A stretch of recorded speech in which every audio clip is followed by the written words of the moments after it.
Hi everyone. మేమైతే ఈ Sunday రోజు ఒక స్పెషల్ ప్లేస్కి అయితే వెళ్ళాము. చాలా మంత్స్ నుండి అడుగుతున్నాడు మా ఆయన వెళ్దాము వెళ్దాము అని చెప్పేసి.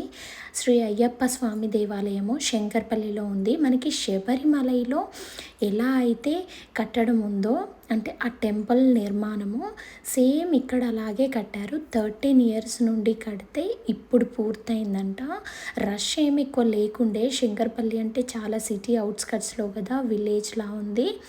బట్ ప్రశాంతంగా ఉంది. ఎంతమంది అయ్యప్ప స్వామి మాలలు వేసినా ఇక్కడొచ్చి దీక్ష చేసుకొని మంచిగా ఉండడానికి అంత ప్లేస్ అయితే ఉంది. చాలా పెద్దదిగా ఉంది. కింద అంతా మొత్తం ఖాళీ ప్లేస్ ఉంచారు.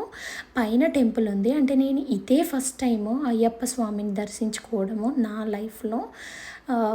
మనకి శబరి వెళ్ళే అదృష్టము యోగ్యము ఎలాగో లేదు, ఆడవాళ్ళకి అలో లేదు కదా. సో ఇక్కడైనా మనం చూసే అదృష్టం దక్కినందుకు మనం చాలా హ్యాపీగా ఫీల్ అవ్వాలి. మా ఐర తల్లి అయితే ఆగేదే లేదు. ఎక్కడికి వెళ్ళినా కూడా తనే ఫాస్ట్ ఉండిపోతుంది. వెళ్ళి కొబ్బరికాయ ఇవ్వండి అని అడిగింది అంకుల్ని ఆల్రెడీ డైరెక్ట్. సో కొబ్బరికాయ అయితే తీసుకొని లోపలికి వచ్చాము. పైన ఉంది టెంపుల్. చాలా అంటే ప్రశాంతంగా ఉంది. మార్నింగ్ టైమే వెళ్ళాము. 11:30 క్లోజ్ అంటే మేము ఆల్రెడీ 9కే రీచ్ అయిపోయాము.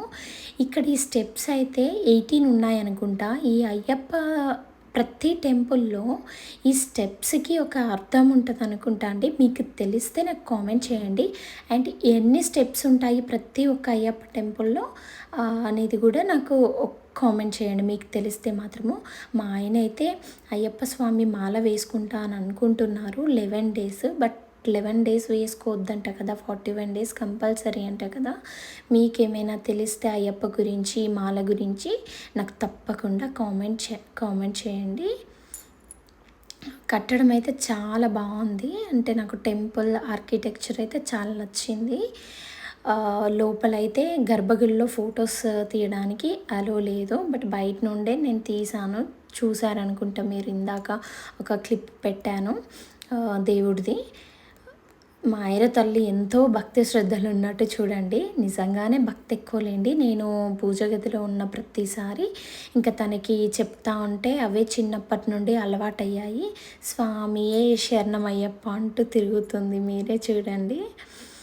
ఇంకా టెంపుల్ లోపల అసలు ఎవరు ఎక్కువ మంది లేరు. ఒక 2 to 3 ఫ్యామిలీస్ చిన్న పిల్లలందరూ వచ్చారు. సో మా ఐర తల్లి మమ్మల్ని వదిలిపెట్టేసి తిరగడమే తిరుగుతుంది చూడండి మీరే. చాలా ఎండగా ఉంది అసలు మార్నింగ్ పూట అయినా కూడా. ఇంకా ధ్వజస్తంభం కూడా ఓపెన్ చేయలేదనుకుంటాను, అలాగే కట్టి ఉంచారు. ఇంకా 3 రౌండ్స్ అయితే వేసాం మేము టెంపుల్ చుట్టూ రంగా మంచిగా పచ్చగా అడవిలాగా, మంచిగా ఫారెస్ట్ ఏరియా లాగా. మీరు ఎప్పుడైనా ఈ టెంపుల్ని విజిట్ చేశారా? విజిట్ చేస్తే తప్పకుండా కామెంట్ అయితే చేయండి. ఇంకా అర్చన అయితే పూర్తి చేసుకొని వచ్చి పక్కన కూర్చున్నాము. ఇంకా మా ఐర తల్లి కొబ్బరికాయ కొట్టిమని అడుగుతూనే ఉంది. అక్కడ ఆల్రెడీ ప్రసాదం పెడితే తీసుకుంది. చాలా అల్లరి చేస్తున్నావు ఏంటి అని అయ్యగారు అడిగారు. ఇంకా దెబ్బకు మా పైన ఎక్కి కూర్చుంది. పెద్ద భయపడ్డట్టు యాక్టింగ్ చేసింది కానీ భయం లేదు. ఇక్కడే ఎందుకు కట్టారు అని నాకైతే డౌట్ వచ్చింది. సిటీలో ఎన్నో ప్లేసెస్ ఉండగా శంకర్పల్లిలోనే ఎందుకు కట్టారు అని అడిగితే వాళ్ళు అన్నారు, అంటే అయ్యప్ప స్వామి టెంపుల్ ఇంతకుముందు చిన్నగా ఉండి దాన్నే శబరిలో ఉన్నట్లు ఎక్స్టెండ్ చేశాము అని చెప్పారు. సో ఈ పుష్పాలను చూసే అదృష్టం అయితే నాకు ఇప్పటికీ దక్కిందండి. మేము అక్కడే ఉన్న శివాలయం టెంపుల్కి అయితే వెళ్ళాము. ఇంకో టెంపుల్ అనుకుని గూగుల్లో కొడితే ఈ టెంపుల్కి తీసుకొచ్చింది. ఆ టెంపుల్కి కూడా వెళ్ళాము. చూడండి నెక్స్ట్ వస్తుంది. ఈ పుష్పాల పేరేంటో తెలుసా మీకు? పారిజాత పుష్పము. నేను చూడగానే గుర్తుపట్టాను. ఇంతవరకు చూడలేదు కానీ నాకు ఎందుకు అంటే దాన్ని చూడగానే పారిజాత పుష్పం అనిపించింది.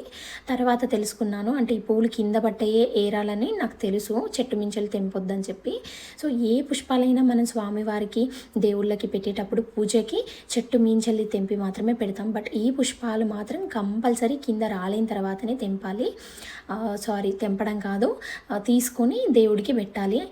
అయితే ఇవి రాత్రిపూట బాగా వికసించి మార్నింగ్ కల్లా కింద రాలిపోతాయి. సో అందుకే దీన్ని నైట్ జాస్మిన్ లేదంటే పారిజాత పుష్పాలు అంటారు. ఎంత సువాసన వెదజల్లుతున్నాయో.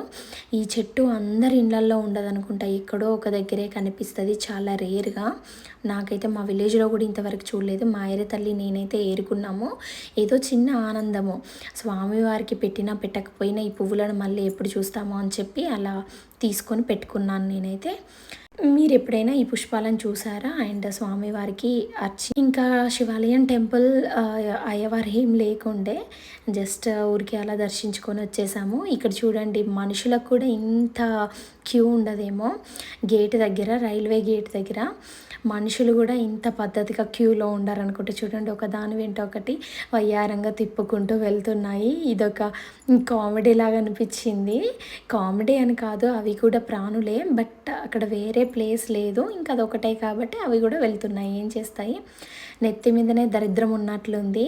బయటికి వెళ్ళామో లేదో మా ఆయనకి చలాన్ ఒకటి, అంటే ఇంతకుముందు 2 years back speed limit challan ఒకటి పెండింగ్లో ఉందంట. ఇంకా అది కట్టాల్సి వచ్చింది. ఆర్టీసీ వాళ్ళు వచ్చి పట్టుకుంటే ఇంకేం చేస్తారు, కట్టాల్సి వచ్చింది.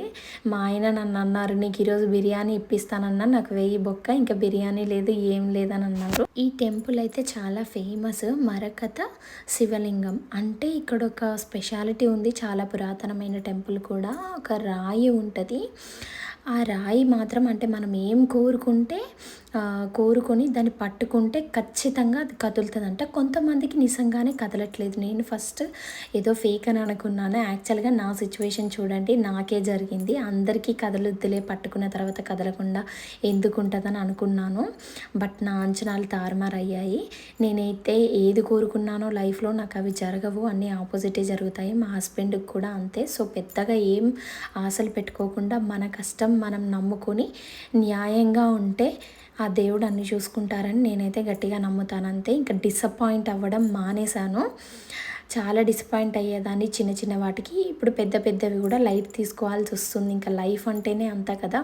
నేను ఒక కోరిక కోరుకున్నాను లైఫ్లో, నాకు ఒకటే ఒక కోరిక. చూడండి, అసలు ఇంచు కూడా కదలలేదు. ఏమో మరి ఆ దేవుడు తీరుస్తాడో లేదో తెలీదు.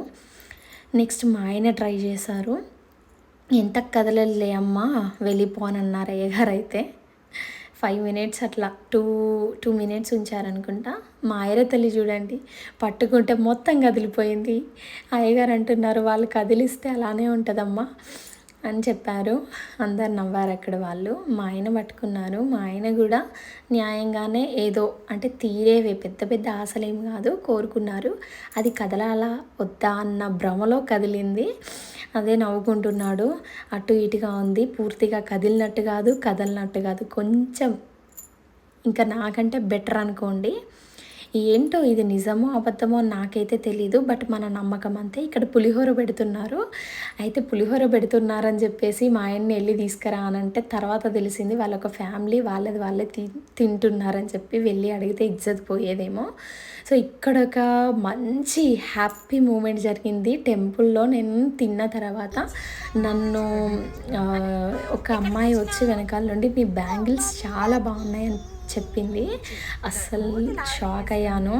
అంటే ఒక అమ్మాయికి అమ్మాయి కూడా కాంప్లిమెంట్ ఇవ్వడము, అది తెలియని వాళ్ళు హ్యాపీనెస్సే కదా. రెడీ అవ్వడం పైనే ఇంట్రెస్ట్ మానేశాను. ఇంట్రెస్టే లేదు. ఇంక పాప పుట్టిన తర్వాత పెద్దగా ఏమి ఇంట్రెస్ట్ అనిపించలేదు. చాలా రోజుల తర్వాత నేనైతే ఆ బ్యాంగిల్స్ జస్ట్ మొన్ననే షాపింగ్కి వెళ్తే తీసుకున్నాను. కొంచెం మోడర్న్గా ఉండాలని అనిపిస్తుంది నాకు. సో ఆ బ్యాంగిల్స్ చూసి తనకు నచ్చినట్టున్నాయి, కాంప్లిమెంట్ ఇచ్చింది.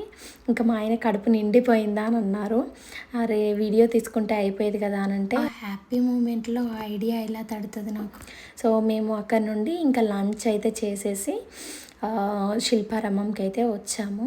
శిల్పారామం ఆల్రెడీ చాలా టైమ్స్ విజిట్ చేసాం మ్యారేజ్కి ముందు, బట్ చాలా ఇయర్స్ తర్వాత ఇప్పుడు మళ్ళీ మా ఐరగాడితో వచ్చాము. మా ఐరకి పొద్దున్న నుండి తిరిగినా అస్సలు అలసిపోలేదు. ఈ ఫ్యాన్ చూసారా, ఎక్కడికి వెళ్ళినా, ఏ షాపింగ్ మాల్కి వెళ్ళినా, డీమార్ట్కి వెళ్ళినా, బస్ స్టాప్లోకి వెళ్ళినా ఇదైతే కావాలని ఏడుస్తుంది.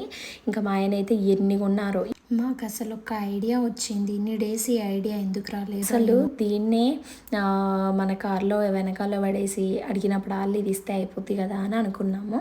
ఏదన్నా కావాలంటే కావాల్సిందే. వాళ్ళ నాన్న ఉన్నప్పుడు తగ్గేదే లేదు, కింద పడుకొని మరీ ఏడుస్తుంది. అట్లా ఉంటుంది మా ఐర తల్లితో బయటికి వెళ్తే.